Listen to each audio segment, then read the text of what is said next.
Um dos envolvidos nas fraudes em contratos da saúde pública do estado do Pará teve a prisão decretada pela Justiça Paulista. O Danilo Alves vai trazer essa informação. Pois é, o médico anestesista Claudson Garcia Montali foi condenado a 104 anos de prisão pela Justiça de Penápolis, no estado de São Paulo. Ele já havia sido preso em setembro do ano passado após a Operação Raio-X, feita pelo Ministério Público de São Paulo. Ele é apontado como chefe de uma organização criminosa que realiza o superfaturamento de contratos através de organizações sociais. Lá em São Paulo, ele, de acordo com o Ministério Público, já havia desviado mais de 40 milhões de reais. E aqui no Pará, também atuava junto com Nicolas Sontakis, um operador financeiro que também está preso após a operação da Polícia Federal, que aconteceu no mês passado. De acordo com a Polícia Federal e também o Ministério Público, eles realizavam um superfaturamento de contratos e viviam uma vida de luxo. Um na cidade de Penápolis, em São Paulo, e já Nicolas em Capanema, no interior do Pará. Aqui no Pará, ele administrava o Hospital do Distrito de Coraci, através das organizações sociais Irmandade da Santa Casa de Misericórdia de Birigui e Irmandade da Santa Casa de Misericórdia de Pacaembu, onde celebrou diversos contratos com serviços que nunca foram feitos. Agora, condenado, ele ainda pode recorrer à Justiça Federal da Primeira Vara e a gente aguarda mais informações para a gente saber o restante de centenas de envolvidos nessa mega operação de um esquema que desviou milhões de reais da saúde pública do país. Volto com você no estúdio.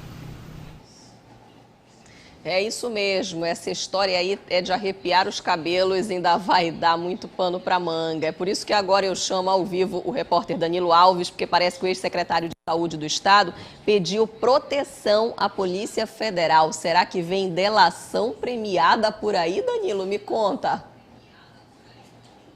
Hello, muito boa noite para você e a todos que assistem ao Rede TV Pará.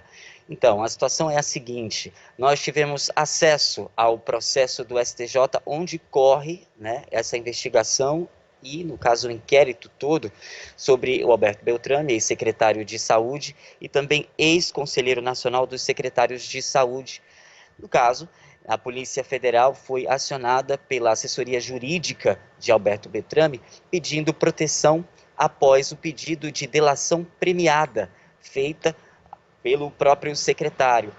Como a gente já sabe, ele foi preso em agosto do ano passado, onde foi acusado por corrupção, lavagem de dinheiro e outros crimes públicos, e no caso até 700 mil reais foram encontrados na casa dele, e após essa situação houve outras diversas operações relacionadas à saúde do Estado, como você bem já deve ter falado aí. Inclusive, também você, espectador, já deve ter visto, no mês passado aconteceu a Operação SOS, na verdade, a segunda fase da SOS, a Reditos, onde eles descobriram que as verbas repassadas pelo governo do Estado para organizações sociais, na verdade, eram superfaturadas através de contratos com outras empresas. Empresas que, na verdade, eram de fachada ou empresas de familiares dessas próprias organizações sociais.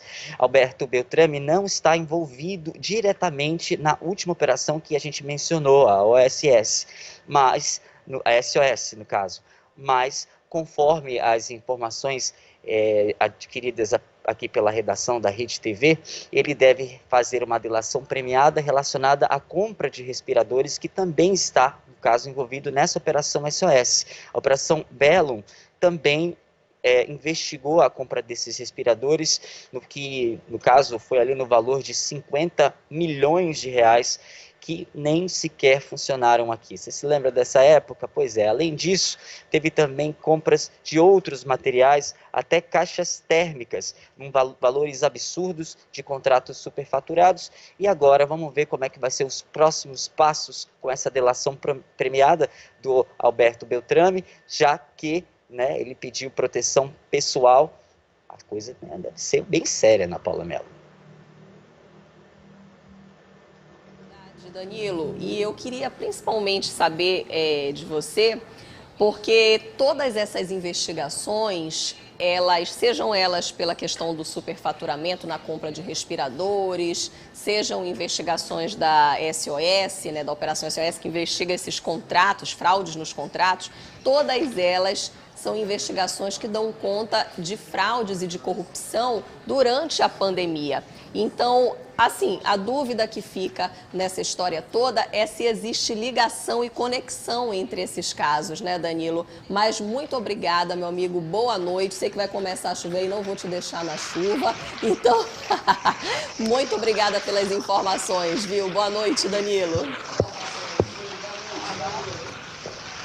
Tirar o Danilo da chuva, gente, pelo amor de Deus, eu ainda ia conversar com ele, eu queria até bater esse papo com ele, mas Danilo vai porque tá chovendo e eu vou ficar aqui com vocês. Mas, ó, só pra gente finalizar esse assunto, é porque é o seguinte, essa operação, né, as operações que tiveram, a gente já teve aqui investigação por conta de respirador que foi encontrado atrás de uma parede falsa no Hospital Abelardo Santos. A gente já teve essa investigação dos contratos, né, da tal da quarteirização, que são contratos fraudados em empresas que prestam serviço à saúde pública e que organizam, administram hospitais aqui no Pará. E, enfim, tudo isso a gente coloca num bolo só para dizer uma coisa: não é possível que a gente aceite ainda no país, em plena pandemia, casos como esse, que são desumanos, de corrupção e fraude, que matam e tiram vidas. Então, o que a gente pede é que a justiça investigue e que essas pessoas sejam punidas, sim.